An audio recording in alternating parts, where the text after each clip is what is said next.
Hi, welcome. This is Introduction to Economics for Fresh Student, which is chapter 1, Basic Concept of Economics. That's the first part of this Introduction to Economics course that we provide by Afaan Oromo. In this video, we'll try to see definition and the scope of economics, branch of economics, which is microeconomics and the macroeconomics. The next is normative economics and the positive economics that we can see by local language. Maal jechuu barbaadeti video kana keessatti introduction to economics kan jiru barattoota freshidhaatiif kan motion qopheesse handaawutuma sanirra dhaabbachuudhaan PowerPoint isaa qopheessinee chapter 1 isaa partii jalqabaadha. Video har'aan tanaa keessatti jalqabee isinii dhiyeessuudhaaf qabadhee dhiyaadheera. Isinis itti dhiyaadhaa KLTV irraa fayyadamaa isiniin jecha video kana definition of economics kan jiru kana partii jalqabaa kana video kana keessatti waliin ilaaluudhaaf yaalluun hordofaa. The first title or the first definition of economics that we see in this video. The first one is definition of economics, or the first title, the first topic is definition of economics. It says economics is one of the most exciting discipline in social science. Social science keessatti economics in fiildii yookaan discipline yookaan fiildii haalaan dhiyeenya keessatti babal'atee argamu eegaleedha akka social science jechuudha. The word economy comes from the Greek phrase one who manages a household. Kana jechuun jechi economics jiru kun jechi economy jiru kun jecha Greek yookaan phrase yookaan gaalee Greek kan one who manage a household jechi jiru irraa dhufe jechuudha. Economy jechi jiru kun afaan Greekiin gara afaan Ingiliffaa gizee jijjiirame afaan Greekiin economy jechuun gara afaan Ingiliffaatti gaafa garana jijjiirre one who manages household yookaan nama tokko kan mana eegumsa manaa irratti bobbee jiru yookaan nama mana isaadhaan manage godhu jechuudha. One who manage a household yookaan mana akkaataa ittiin bulmaata mana isaanii jechuun akkaataa ittiin bulmaanni mana san keessatti taasifamu kan hogganu yookaan hoggansa mana kan jennuun sun jechuudha. The science of economics in its current form is about 200 years old. Kana jechuun jechi saayinsiin economicsidha kan amma bara kanaa dhaloonni departmentillee qabatanii barachaa jiran kun waggaa baay'een lakkoofsifne waggaa 200 akka disiplinii biraadha. Durirraa gaafa Aristootil minaan kana irraa kaasee osoo hin ta'in dhiyeenyuma kana keessa gara waggaa 200ti. Dhiyeenya kana disiplinii dhiyeenya kanaati yookaan it is new discipline or it is new field in the science that economics is started as a science is about 200 years old jechuudha. Yookaan waggaa 200 asaanaan kana keessatti jechuudha. Adam Smith generally known as father of economics. Namni economics kana generate godhee akka economics kun beekamu akka inni babal'atu namni godhe immoo father of economics jedhamuudhaan namni beekamu Adam Smith jedhama. Brought out of his book an inquiry into the nature and the cause of wealth of nation. Kana jechuun bara 1776 kana keessatti namichi kun kitaaba beekamaa tokko barreesse an inquiry into the nature and the cause of wealth of nation kitaaba jiru barreesse jechuudha. Kitaaba kana keessatti Adam Smith kun father of economics kan jedhamuu dandeef waan kanaafi kitaaba kana barreesse wealth of nation gabaabsinee gaafa laallu wealth of nation kitaaba jiru barreesseetu jechuudha Adam Smith kun. Achi boodaan jechuudha economics babal'achuu eegalee Adam Smith bara 1976 irraa kaasee bara 1776 irraa kaasee he was known as a father of economics jedhamuudhaan beekamaa jechuudha. There is no universal accepted definition of economics. This definition is controversial. Kana jechuun maal jechuudha? Universal katee tokko yookaan bikkeeyyattuu qabatamaadha kan namni hundi fudhatu tokko hin jiru jechuudha. Economicsiin hiika economicsidha. Kan addunyaan irra walii galte dhaabbataa katee tokko economics jechuun akkana jechuudhaan jedhanii kan irra walii galan tokko illee hin jiru jechuudha akka addunyaatti. Kana jechuun universal katee single definition of economics. There is no single definition of economics because its definition is controversial. Akkaataa adda addaatti hiikamee waan ta'eef yaanni isaadha controversial jechuudha tokko tokko faalleessu yookaan definition of economics that given by different scholars are in controversial jechuudha yookaan wal faalleessin jechuudha. This is because of different economists defined economics from different perspective. Kan sababni inni kana ta'eef immoo iskoolaaronni yookaan ikoonomistoonni hedduun isaaniidha ikoonomiksii kana kallattii adda addaatiin ilaalan ija adda addaatiin jechuun ija keessoo isaaniitiin yeroo ilaalan they see the economics from different perspective jechuudha. Tokko maal ilaalaa wealth definition akkaataa qabeenya definitionii karaa qabeenyaatiin ilaalaa. Inni itti aanuma welfare definition ilaalaa yookaan qabeenyaa fi nagummaa hawaasa qabeenya san qabaate jidduutti ilaalaa. Inni itti aanuma scarcity definition yookaan hanqinoota qabeenya uumamaatii fi fedhii dhala namaa jidduu jiran dhaabbatanii ilaalan scarcity definition kan jennuun kun gross definition dha warri ilaalan illee inni jiran jechuun kan karaa akkaataa guddina yookaan jijjiirama definition guddinaatiin warri ilaalan illee inni jiran jechuudha. Economics is social science which study about efficient allocation of scarce resources to attain maximum fulfillment of unlimited human needs. Kana jechuun definitioniin garuu namoonni baay'ee walitti dhiyeessu kan hunda isaanii mataa qabee walitti isaan dhiyeessu definitionii muraasaa jira jechuudha. Definitionii lama yookaan lama hin caalleetu jira. Inni jalqabaa economicsiin akka social science keessaa tokko ta'ee damee social science tokko saayinsii hawaasaa keessaa tokko ta'ee waa'ee efficient allocation of scarce resource qabeenya haphinaan jiru yookaan qabeenya gahaan ta'in tokko akkamitti efficiently yookaan haala gahumsa qabuun akkamitti itti fayyadamiinsa yookaan akkaataa ramaddii qabeenya tokko fedhii unlimited human need ta'e tokko satisfy godhuudhaaf akkamitti akka nuti qabeenya haphii tokko yookaan qabeenya hin jirre tokko yookaan akkana isin hin jiru qabeenya muraasa jiru tokko qabeenya agartii hanqinni isaa jiru tokko qabeenya muraasa san akkamitti fedhii namaadhaa daangaa hin qabne kana akkamitti satisfy godhuu qabnuuf qabeenyi san akkamitti akka nuti ramanne jechuudha. It is efficient allocation of scarce resource so to attain maximum fulfillment of unlimited human need. Human need kana satisfy yookaan fulfill godhuudhaaf bifa maximum ta'een karaa olaanaatiin fulfill godhuudhaaf akkaataa nuti qabeenyi scarcity san itti allocate goonu yookaan itti ramadnu jechuudha. How we allocate the scarce resource to attain maximum fulfillment of our unlimited need ka jennuun kana jechuudha. Fedhii keenya ka daangaa hin qabne qabeenya muraasa jiru kanarra dhaabbannee fedhii keenya san akkamitti ka galmaan gahannu kan jedhudha. As economics is a science of choice, it study how people choose to use scarce resource or limited productive resource, land, labor, equipment, technical knowledge and the like to provide various commodity yookaan meeshaalee adda addaa oomishuudhaaf economicsiin is a science of choice jedha. Saayinsii filannooti jechuudha. Economicsiin saayinsii filannooti akkamitti to study how people choose to use scarce resource or limited productive resource. Kana jechuun qabeenya muraasa ta'e tokko akkamitti filannee akkamitti wal caalchifnee tokko irra caalchisnee akkamitti akka nuti filachuu qabnu jechuudha. Qabeenya hin jirre kana bifa gahumsa qabuun yookaan bifa fedhii dhala namaa daangaa hin qabne kana satisfy godhuun kan guutuu danda'uun akkamitti nuti filannoo tokko caalchisnee filannoo keessaa filanne kan jedhudha. Totally as we can see from this economics is totally science of choice jechuudha. Science of choice jechuu ni dandeenya jechuun science of choice gaafa jennu saayinsii filannooti jechuudha. Tokko irra caalchee akkamitti akkati filattu jechuudha. The following statement are derived from the above definition. Hiikkaaleen armaan gadiidha. Armaan gadii statementoonni armaan gadii kun himoota armaan olii yookaan hiikkaa lamaan armaan olii kanarraa derive ta'an jira. Economics study about scarce resource. Totally economics study about scarce resource. Economics waan inni qoratu yookaan waan inni qo'atu waa'ee qabeenya daangaa yookaan qabeenya muraasa ta'e yookaan qabeenya hanqinni isaadhaa jiru tokko kan qoratudha jechuudha. The next is it is study about allocation of resource. Akkaataa ramaddii resourceedha yookaan akkaataa ramaddii qabeenya illee kan qo'atu jechuudha. It is study about allocation of resource illee ni qo'ata jechuudha. The next one is allocation should be efficient. Allocation ramaddiin kun immoo efficient ta'uu qaba jechuun bifa gahumsa qabuun ramadamuu qaba.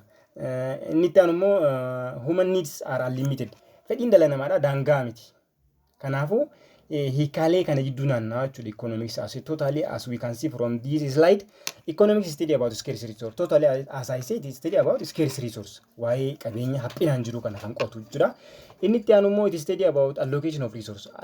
Qabeenyuma haphinaan jiru kana qabeenyuma hanqina qabu kana akkamitti nuti akka isa ramadnee ramaddii isaadhaa san jechuun osoo fedhii namaadhaa kana dissatisfy godhin fedhii namaa kana satisfy godhuu danda'uun akkamitti nuti akka ramaduu qabnu. Inni itti aanu immoo allocation should be efficient ta'uu qaba, efficiently ta'uu qaba jechuudha. Step isaadhaa kan tokko tokkoon qabatanii human needs are limited. Fedhiin dhala namaadhaa hangaan qabu. Tasuma waggaa tokko guutte tokkotu isatti aanutti desire gootaa yaa marginal utility fuuldura keenyatti hin ilaalla. We try to attain another unfulfilled need if the first or the minimum need is fulfilled. Kana jechuun fedhiin xiqqoon takka gaafa guutamte fedhii isaa itti aanu sanitti dabarraa jechuudha. The aim or objective of economics is to study how to satisfy unlimited human needs up to maximum possible degree by allocating the resource efficiently. Kana jechuun maal jechuudha gabaabumatti kaayyoon guddaan economicsiin itti dhaabbateef akkamitti fedhii dhala namaadhaa kan daangaa hin qabne kana unlimited human need waan ta'e kana akkamitti bifa olaanaa ta'een satisfy godhuu akka dandeenyu jechuudha. Hanga inni ta'uu danda'utti as much as it is possible to be satisfied, as much as it is possible to satisfy unlimited human needs, how we allocate the limited resource efficiently jechuudha. Kana jechuun akkamitti nuti qabeenya haphii qabeenya yookaan gaan taane kana akkamitti qabeenya gaan taane kana akkamitti akka nuti hanga dandame as much as possible bifa jennesaniin fedhii dhala namaadhaa kana hunda dugugne akkatti itti gammachiisuu dandeenya. How we satisfy human needs jechuudha. Akkamitti fedhii keenya san galamaan gachuu hanga dandeenyudha jechuudha. Inni itti aanu immoo the rationality of economics. Yeah, this as you can see from this slide, it is totally copied from your module that provided for you by Moshe or Minister of Higher Education. I try to translate it in as much as possible for me to Afaan Oromo. Just follow me and look it with relative of handout. The rationale of economics is there are two fundamental facts that provide foundation of the field of economics. Fakti gurguddaa lama jira jechuudha. Economics kana bu'uura economics kana yookaan field economics jedhu kanaaf bu'uura wanti ta'u wantoota gurguddaa lama jira. Inni jalqabaa human society or material wanti isaa limited jechuudha. Gabaabumattuu fedhiin dhala namaadha. Fedhiin uumama addunyaa kanarra dhala namaatiin uumama addunyaa kanarra jiran fedhiin inni material wantiidhaaf qabu unlimited. Inni jalqabaa jechuudha. The first foundation that provide the first fact that provide foundation for the field of economics is that human needs or human wants are unlimited jechuudha. The next one is economics resources are limited. Garuu fedhiin dhala namaadha daangaa hin qabu. Garuu immoo qabeenyi fedhii san satisfy godhuudhaan kan galmaan ga'uudhaaf jiru limited jechuudha. So there are two terms that unlimited human need and limited resources to satisfy that wants ka jennuun kana jechuudha. Kaayyoon gurguddaan foundationiin gurguddaan burrii gurguddaan economicsiidha wantoota kana lammanii jechuudha. Don't forget to subscribe my channel. This is ScaleTube. ScaleTube is the channel that deducted for your knowledge that want to equip you with knowledge of different freshman course and other common course. Kanaafuu subscribe godhuun dagatiin isiniin jecha maal jechuu barbaade isiniif kakutatee kee jechuudha. Kaayyoon ijoon ScaleTubeidha. Generation qubee generation yookaan dhaloota qubeedhaa kana gargaaru waan ta'eef subscribe godhuun dagatina onnachiiftuu keenya waan ta'eef yaa gaafa isin subscribe gootanii follow gootan akkasumallee gaafa view gootanii hiriyoota keessaniif qoddan illeen motivate ta'anii yookaan kaka'umsi nu keessatti uumame wantoota adda addaallee isinii qooduudhaaf ragaalee adda addaallee gaazar godhuu dandeenya waan ta'eef as much as possible for you to try to share with your friends and make a single subscription that I want from you and my other friends want from you. The basic economic problem is about scarcity and the choice. Kana jechuun immoo basic economic problem is about scarcity and the choice. Since there are only limited amount of resources available to produce unlimited amount of goods and the service we desire. Kana jechuun meeshaalee baay'ee nuti qabaachuu barbaannu jira jechuudha. Yookaan fedhii keenya daangaa hin qabne san satisfy godhuudhaaf yookaan guuttachuudhaaf galmaan gaachuudhaaf meeshaa baay'ee nu barbaachisa jechuudha. Fakkeenyaaf amma jalqaba namni mana hin qabne tokko maal hawwa mana ijaarrachuu hawwa jechuudha. As soon as he construct his home akkuma mana isaa san ijaareen kallattumaan maal yaada? Afata yaada. Afata mana keessatti akkamitti akka hafamu jechuudha. Akka afata mana kana keessatti hafeen yaa godorra qalama dibuu jira, qalama kana barbaada jechuudha. Akka qalama kana dibeen immoo korniisaa jira. Akka korniisa kana dibeen immoo gara mana kana immoo gara waan ta'e tokkotti jijjiiruu yookaan jalqaba mana mukaa yoo ijaare he try to change it to other building yookaan mana gara dhagaatti illee jijjiiruudhaaf fedhii qaba jechuudha. Garuu immoo meeshaa kana hundaan ittiin gunnu ikoonomii kana fedhii kana hunda ittiin gunnu kana qabaachuudhaaf maaltu jira? Scarcity and choice jira jechuudha. Filannoo fi hanqinaa jira yookaan scarcity jechuun kun kallattiidhaan gaafa hiikamu yaa'u limited resource jechuudha bakka jechuun scarce jechuun haphinaan waan jiru tokko waan baay'inaan hin jirre tokko jechuudha jechuun limited resource amma namni tokko kamiyyuu lafaa kee xiyyaara oomishuu hin danda'u because it is scarcity of resource jira jechuudha qabeenya san waan san xiyyaara san oomishuudhaaf resource gaan hin jiru jechuudha bakka kanaafuu basic economic problem ka jenneen kun scarcity fi choice dha jechuudha sababni isaa immoo fedhiin dhala namaa unlimited no qabeenyi immoo fedhii dhala namaadhaa san guutuudhaaf jiru immoo limited waan ta'eef. Thus economics is study how human beings make a choice to use scarce resource as they seek to satisfy their unlimited wants jechuudha. Kanaafuu economics wanti inni qo'atu akkamitti dhalli namaadhaa filannoo gaggeessee qabeenya haphinaan jiru kana wal dandeessisee wal madaalchisee fedhii isaa akka daangaa hin qabne san guuttachuu itti danda'u jechuudha. Therefore choice is at heart of all decision making. Murtii yookaan murteeffamu tokko yookaan decision making ka jennu kun murtee waan tokko irraa murteeffamu tokko irratti yeroo hunda ati fakkeenyaaf birrii 100 qabdaa jennu. Birriin 100 kun bomboliinoo 10 sii bitti jennu. Yaa'u barattoota irra baay'een keessan barattoota gibbiiti waan taataniif kan namni viidiyoo kana daawwachaa jirtan bomboliinoodhaan alaallume. Birriin 100 bomboliinoo 10 sii bitti. Birrii 100 qofa keessaa qabda. Yoo bomboliinoo bitette birrii 10 bomboliinoo 10 bitta jechuudha. Tokkichi ni sedhaa birrii 10 yoo ta'e. Birriin 100 kun immoo baay'inatti ni nyaadha yoo ta'e baay'inatti lama sii bitaa jennu birrii 50 jechuudha. As the same time birriin 100 tun immoo birrii 90 immoo xibsii takkittii fi shaayii takkittiin dhugde jechuudha. Garuu as keessaa wanta itti ilaaltu how to fulfill your unlimited wanted. How you fulfill your unlimited want. Ati mas keessaa fedhii kee ka daangaa hin qabne kana akkamittiin guuttadhaa jechuudha. Fedhii kee kana guuttachuudhaaf there are choice, there are alternative that you can choose from it. Kana jechuun filannoo qabda jechuudha. Wayii bomboliinoo bitachuudhaaf filannoo qabda. Wayii immoo baay'inatti nyaachuuf filannoo qabda. Wayii immoo xibsii nyaattee birrii 90 xibsii nyaattee shaayii takka dhuguudha maltaa jechuudha. This is a matter of choice. Filannoo tokko gaggeessuudhaaf ati xibsii filachuudhaaf xibsii san filattee filannoo xibsii tana murteessuudhaaf murtee kana murteessuudhaaf filannoo qabdaa jechuudha. Filannoo keessaa filattee jira. Kanaafuu there is choice is heart of all decision making sababa kanaafi ka jennee jechuudha. Inni itti aanu as an individual family nation will comfort difficult choice about how to use limited resource to meet our needs and wants. Kana jechuun yeroo baay'ee akka nama dhuunfattis ta'e akka maatittis ta'e akka saba tokkotti yookaan akka nama biyya tokko keessa jiraatutti yeroo baay'ee filannoo kana filachuudhaaf nuti maal goona ni rakkanna jechuudha. Filannoo kana gaggeessuudhaaf ni rakkanna. Filannoo qabeenya gaan taane kana fedhii keenya daangaa hin qabne kana satisfy godhuudhaaf qabeenya jiru kun waan sababii gaan taaneef ni rakkanna jechuudha yeroo baay'ee. Economists study how those choices are made in various settings, evaluate the outcomes in terms of criteria such as efficiency, equity, stability, and the search for alternative from economic organization that may produce higher living standards or more desirable distribution of material well-being. Sababa kanaaf jechuudha laama economiin akkamitti nuti filannoo akka gaggeessuu qabnu.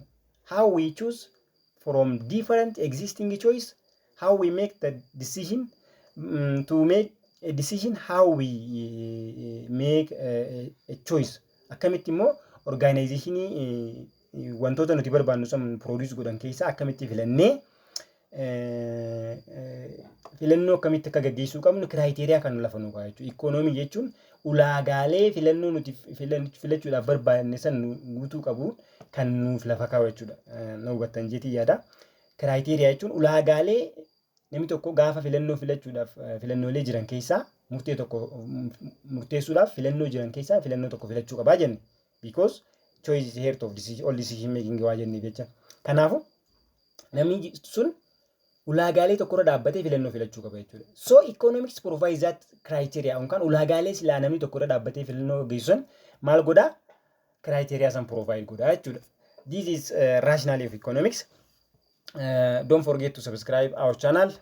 The next topic is scope and method of analysis in economics kan jedhudha. The first one is scope and or branch of economics kan jedhu kana laalla. Mata duree lamaa jira jechuudha. Mata duree itti aanu kana scope and method of analysis of economics kan jennu economics kan jennu kana scope yookaan branch of economics kan jennee fi method of analysis kan jennee kana jira. The field and the scope of economics is expanding rapidly has come including vast range of topics and issues. Kana jechuun akkuma jalqaba jennee economicsiin dhiyeenya kana fiildii dhiyeenya kana eegalamee waggaa 200 caalaa lakkoofsisne. Kanaafuu inni kun immoo dhiyeenya kana babal'achaa dhufuun isaadha baay'ee bal'achaa rapidly bal'achaa jira jechuudha. Expanding kan ta'u jiru kun haalaan babal'achaa jira. Akkasumallee immoo has come to include vast range of topics jechuun toopikii adda addaadhaaf keessa qabachuu eegalee jira jechuudha. In recent past many new branches of subject have developed including developmental economics, industrial economics, transport economics, welfare economics, environmental economics and so on and blah blah extra. Kana jechuun maal jechuudha? Dhiyeenya kana keessatti yeroo dhiyeenya kana keessatti biraanchiileen economics baay'een babal'achaa jiran. Fakkeenyaaf industrial economics, developmental economics, economics jijjiiramaa, economics industry, economics geejjibaa, economics hawaasaa fi nageenyaa fi dinagdee hawaasaa yookaan welfare economics, environmental economics yookaan economics haala naannoo qotuullee jedhamee haala adda addaatiin dhiyeenya kana biraanchiin economicsidha kun babal'achaa jira. There are two major branches of economics. Garuu immoo haala nuti haala scope isarratti yookaan akkaataa inni area inni cover godhu sanirra dhaabbannee economics kana bikka lama qonnee jechuudha. Qonnee ilaaluu dandeenya. The first and the initial one is micro yookaan MI economics kan jennu micro or MI economics kan jennu kana is concerned with economic behavior of individual decision making units such as household, firms, market and industry. In other words, it deals with how household and the firms make decision and how they interact in a specific market. Kana jechuun immoo jechuudha. Microeconomics jechuun behavior individual decision making unit hin qabu jechuudha. Amma fakkeenyaaf biizinesii tokko keessatti karaa dhuunfaatii fi adda hool gizee ilaallu jira jechuudha. Yookaan biyya takka keessatti waa'ee economicsiidha gaafa dubbannu bifa nama dhuunfarra dhaabbanneetii fi bifa adda hool yookaan walitti qabamiinsaan jechuudha. Aggregately gizee ilaallu jira jechuun tootaalii gizee walitti qabaa fi fakkeenyaaf namni kilaasii tokko keessa jiraate akkanatti hubattanii kilaasii tokko keessa jiraatan namni 100 kilaasii tokko keessa jiraate waa'ee barataa tokko barattoota 100 keessa jiran keessaa waa'ee barataa tokko haasuun it is totally about individual students that we talk about. Just as example of that, MI study about individual decision making or individual behavior of decision making unity da firmi yookaan dhaabbata single ta'e tokko firmi yookaan dhaabbata waa oomishu tokko kan jennee markets and industry-dootaa fi firmi individually as individual qorata jechuudha. Kanaafuu inni kun qaroo qotu waa'ee individuality it study about individual entity of economy jechuudha. Inni itti aanu immoo MA yookaan macroeconomics jedhamuudhaan damee economics biraa katee jira. That deals with effect and the consequence of aggregate behavior of all decision making unity in certain economy. Economy tokko keessatti sababaa fi bu'aa aggregate yookaan amma fakkeenyaaf barattoota kilaasii keessa jiran san yoo fudhanne barattoonni 100 waa'ee barattoota 100 kana yoo haasofne it is about aggregate yookaan totally jechuudha. Then just as example of that macroeconomics is waa hunda walitti qabee akka waliigala waan qoratu jechuudha. Fuuldura keenya ni jira waliin ilaalla. In other words, in aggregate it is an aggregative economics that examine interrelation among various aggregates. Their determination in the cause of fluctuation in them. Kana jechuun immoo ol ka'iinsa yookaan gad bu'iinsa yeroo tokko tokko kan uumamu sababa akkasumatti illee wantoota tokko tokko kan karaa kanaan uumamu as a whole kan qotu. It looks the economy as a whole in the discuss about economy wide range or wide area of phenomena jechuun facaatii wanta tokkodha bifa bal'inaan jechuun balkii ta'e tokkoon lama sadii sanii oliin biqaba jechuun akka biyyattiittis ta'uu danda'a adde hool gizee ilaallu MEA yookaan macroeconomics jennaan. Here is some difference that makes the economics into two category. There are behavior. The first one is MI or macroeconomics behavior. The second is macroeconomics jemuudhaan behavior as jala jiranii tokkoon ilaalaa jechuudha. MI or microeconomics study individual economic unit as economy. Kana jechuun waa'ee individual behavior of economy tokko qorata jechuudha. Waa'ee qabeenya yookaan waa'ee qabeenya nama dhuunfaa yookaan qabeenya organizationii tokko as a single gizee qotu jechuudha. Yookaan akka singilii tokkotti yookaan akka individualitti akka dhuunfaadhaan gizee qotu jechuudha. Economy MI kan jennuun kuni maybe organizationii ta'uu danda'a. Organization akka biyyattiitti osoo hin taane the cause and the effects that make on the whole country osoo hin taane cause and the effect of that organization individually jechuudha. Kana qorata. Study an economy as a whole but macroeconomy kun immoo as a whole qotu jechuudha. It aggregates hunda isaanii walitti qabee walitti qabaan qotaa jechuudha. Garuu macro kan jennu kun individually dha kun aggregate dha jechuudha. Inni itti aanu immoo scope of branch of economics kan ilaaluu jirran irraan fatina. MI deals with individual income, individual price, individual output ilaala jechuudha. Kana jechuun qabeenya dhuunfaadha, qabeenya yookaan gatii dhuunfaadha. Akkasumallee immoo output yookaan oomishaaf oomishtummaa namoota dhuunfaa yookaan organizationii dhuunfaadhaati qotaa jechuudha. Garuu immoo macroeconomic deals with national income and the output and the general price level. Kana jechuun immoo waa'ee inni qotu national income qabeenya biyyaalessaa tokko jechuudha. Yookaan qabeenya biyyaalessaa tokko qotaa jechuudha. Macro kan jennuun kuni qabeenya biyyaalessaa kan ta'e akkasumatti illee general price jechuun kan gatii waliigalaa biyyattii san keessa jiru qotaa jechuudha. For MI macroeconomics, it is central problem is price determination and allocation of resources.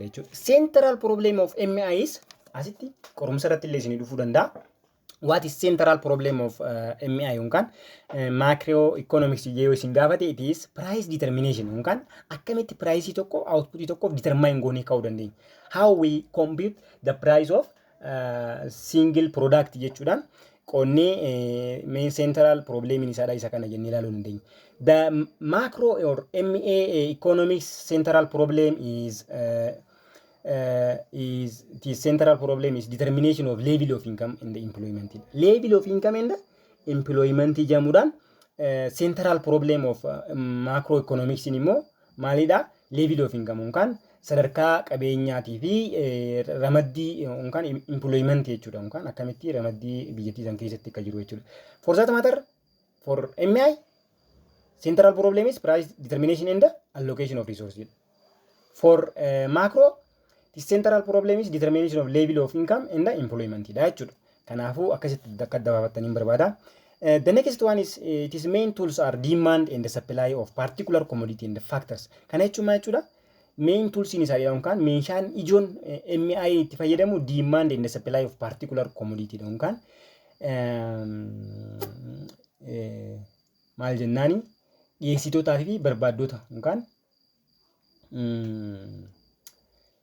dhiyeessii meeshaa tokkootii fi meeshaa single ta'e tokko yookaan meeshaa kophatti ta'e tokkoo fi akkamitti immoo meeshaa barbaaddoota yookaan demand and the supply jechuun barbaaddoota yookaan nama meeshaa san barbaaduu fi nama meeshaa san dhiyeessu jechuudha. Meeshaa san bituudhaaf barbaada qabanii fi meeshaa san nama dhiyeeffamuuf jechuudha. Nama meeshaa dhiyeessuu fi nama meeshaan dhiyeeffamuuf jechuudha. Kanaafuu tooliin isaanii demand and supply for particular one. It is main tools are aggregate demand and aggregate supply. Kana jechuun immoo laala asitti wanti hubachuu qabdan both of it have tools as a common demand and supply, but for this particular commodity yookaan wanti singilii ta'e tokko jechuudha. For macroeconomics, supply of economy as a whole jechuun aggregate supply fi aggregate demand dha jechuudha. Macro kun immoo singilii dha jechuudha. Aggregate jechuun kun akka waliigala total jechuudha. Inni itti aanu immoo it solve the central problem of what, how and for whom to produce in economy so as to maximize profit. Kana jechuun eenyuu fi maal tokko oomishamuu qabu jechuudha. Eenyuuf maaltu akkamitti eenyuuf oomishamuu qaba.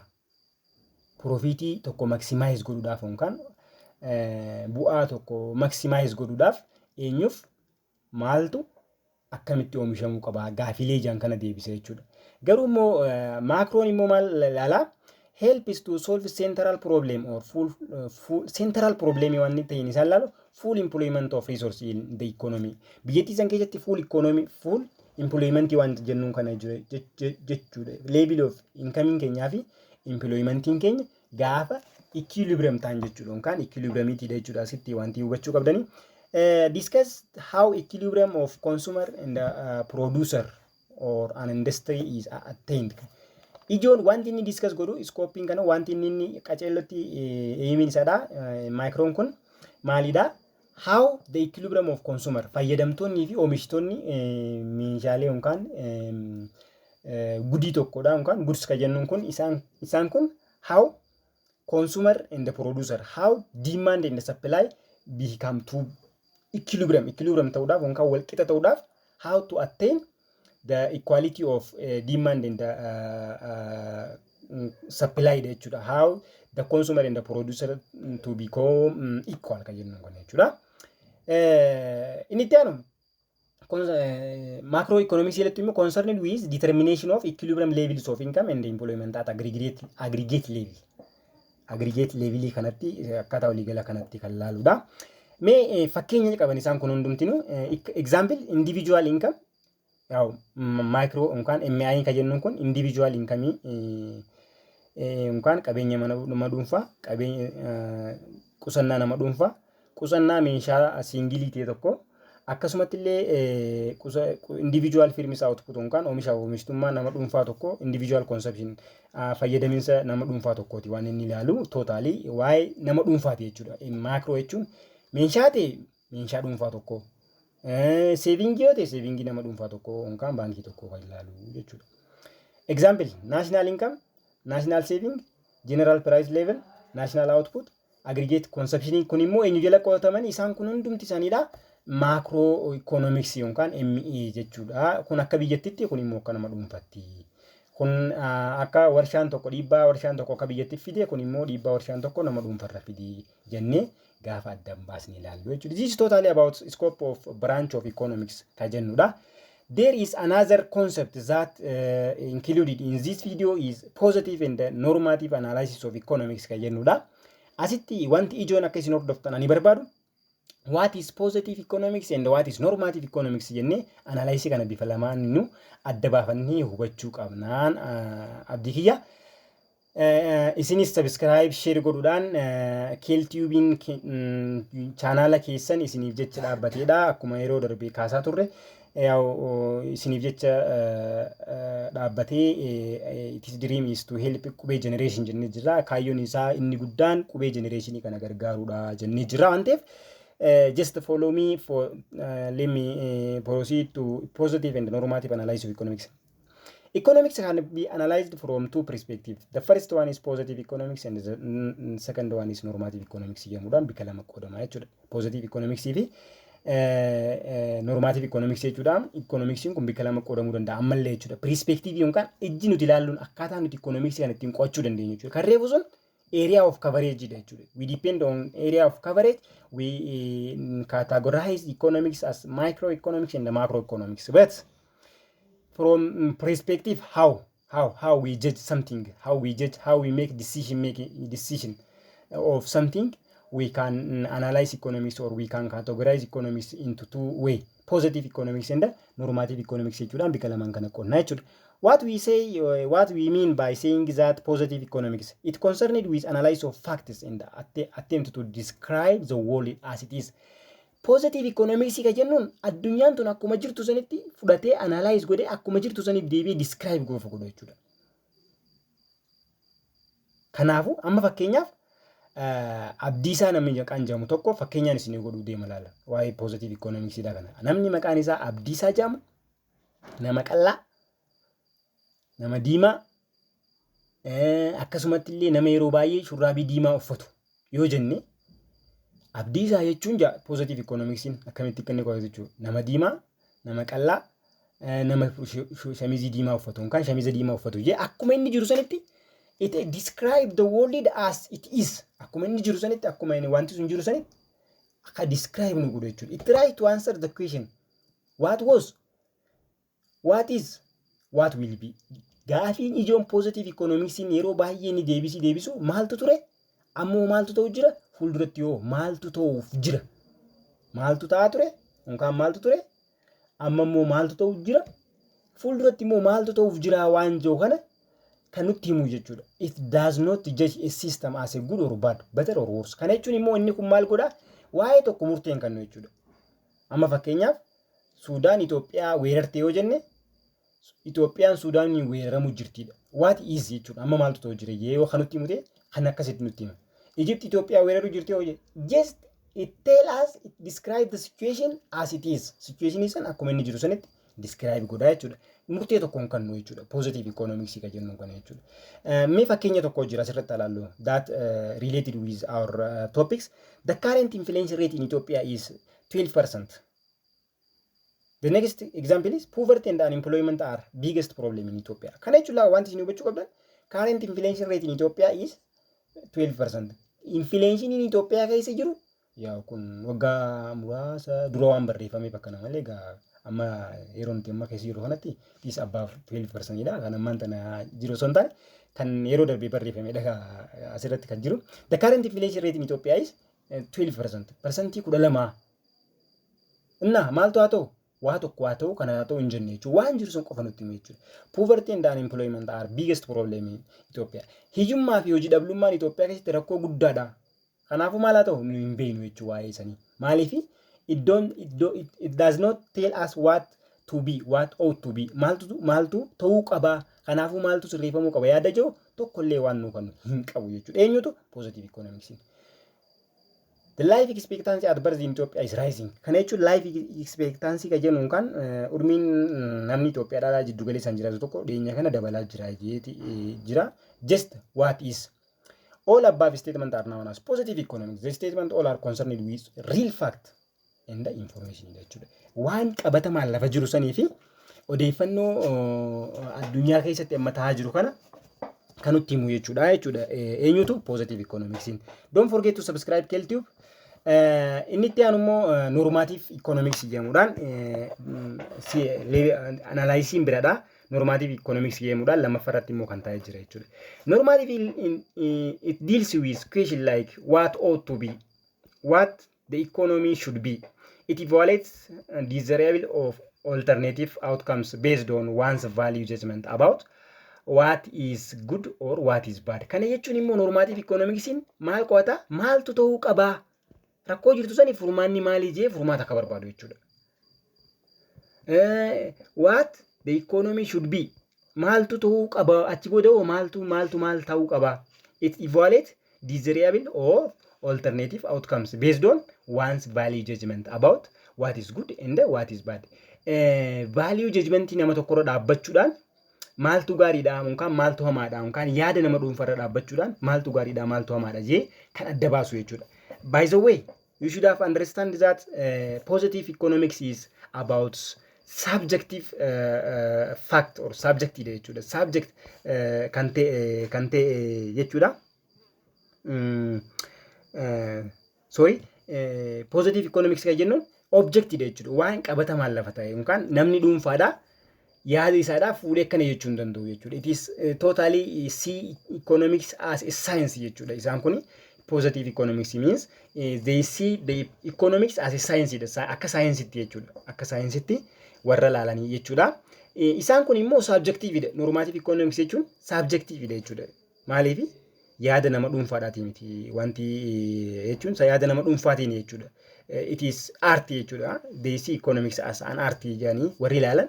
Normative economics looks economics as an art, but positive economics looks economics as an a science and the objective ilaalan jechuudha. Warri positive dha. Positive is about see look economics as an a science positive yoo jennuun akka science ilaalanii akkasumatti illee immoo objective dha jechuudha nature isaaniidha. Warri normative dha immoo economics as an art jechuun akkamitti waan tokko gochuu qabnuu fi subjective dha jechuudha. Yaada nama dhuunfarratti it is matter of opinion jechuudha. Yookaan dubbii yaadaati jechuudha. Matter of opinion which cannot be proved or rejected with reference to fact. Dhugaa jirtu san qabatamaan laaluudhaan waan gartee reject godhuu hin dandeenye jechuudha dhugaa wal bira qabdeessaniin.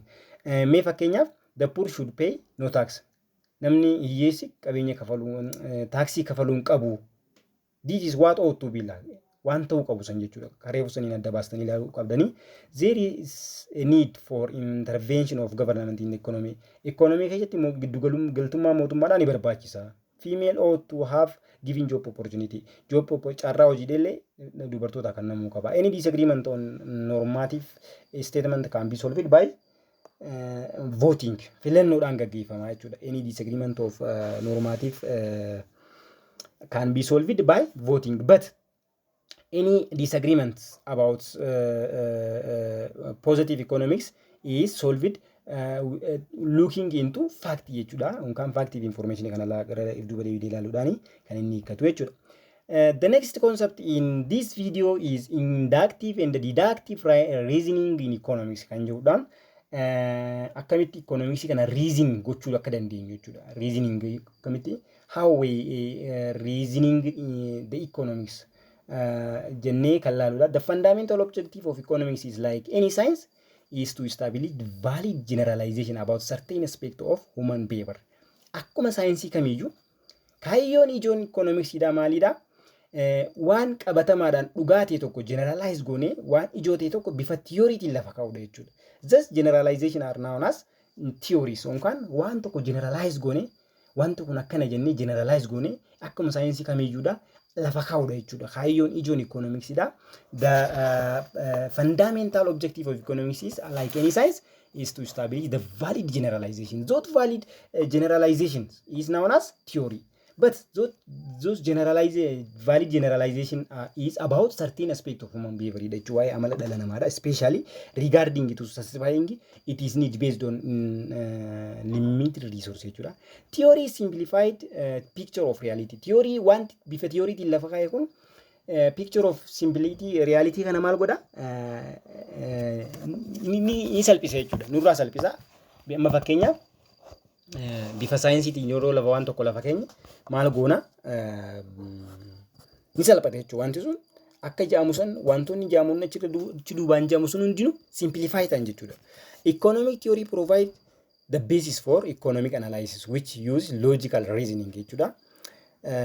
Logical reasoning economic providing kun logical reasoning kana maal godha provide godha. There are two methods of logical reasoning or inductive which is inductive and deductive jedhamuudhaan logical reasoning kan nuti goonu karaa lamman kanaa jira jechuudha. Okay.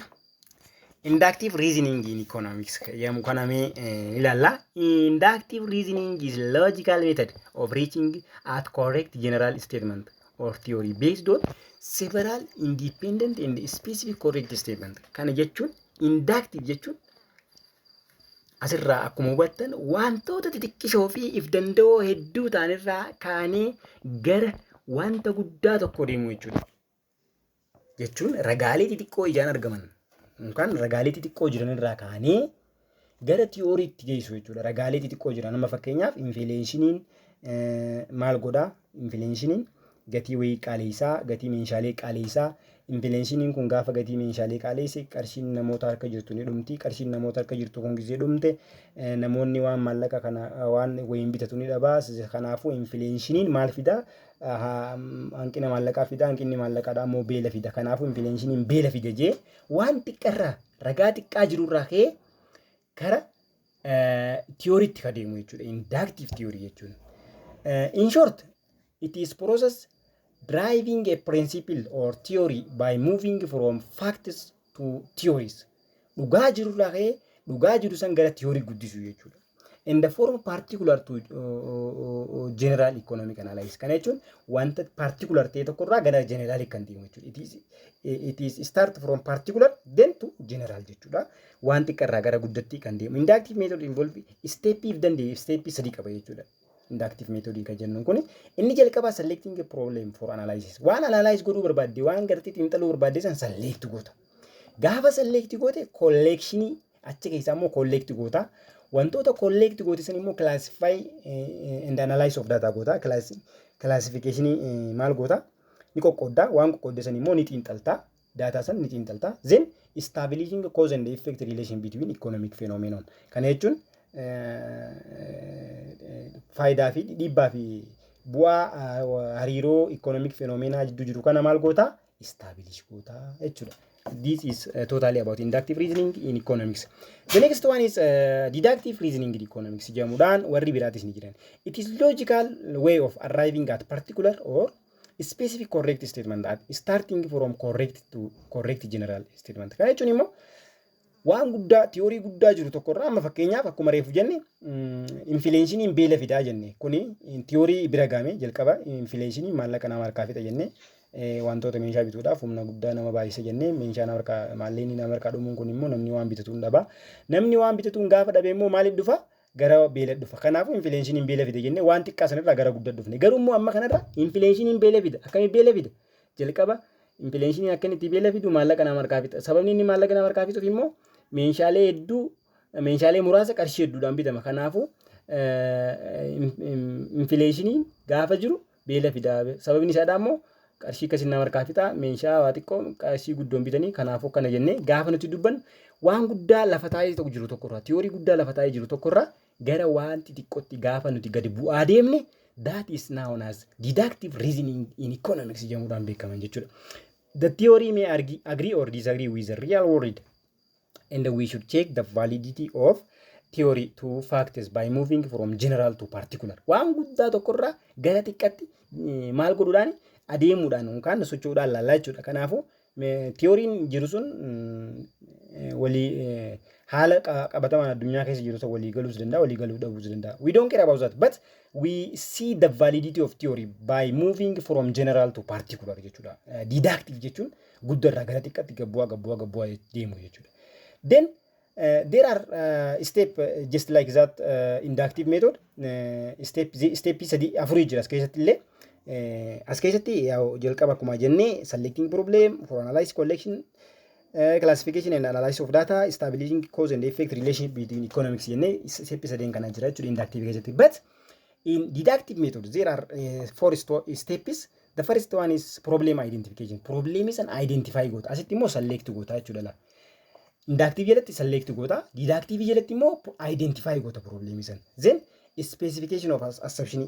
Assumption jiru assumption gartee yookaan yaadota principle duudhaalee specify tan san maal goota specify goota.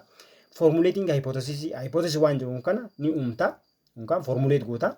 Then testing is the validity of hypothesis goota jechuudha. Test goota jechuun akkamitti akka test gootan yeroo bilallee ucaar arganne in extra video we will see it but the three major step in deductive approach is this four step jechuudha mudaan isaan kana jira jechuudha. Inni itti aanu wantoota kan biraadhaati jira. Inni itti aanu isaan kana yeroo itti aanu video lammaffaa keessatti waliin ilaalla waa'ee scarcity, waa'ee choice, waa'ee opportunity, opportunity cost, production possibility for interculture waliin ilaalla hammasittu nagaan tura.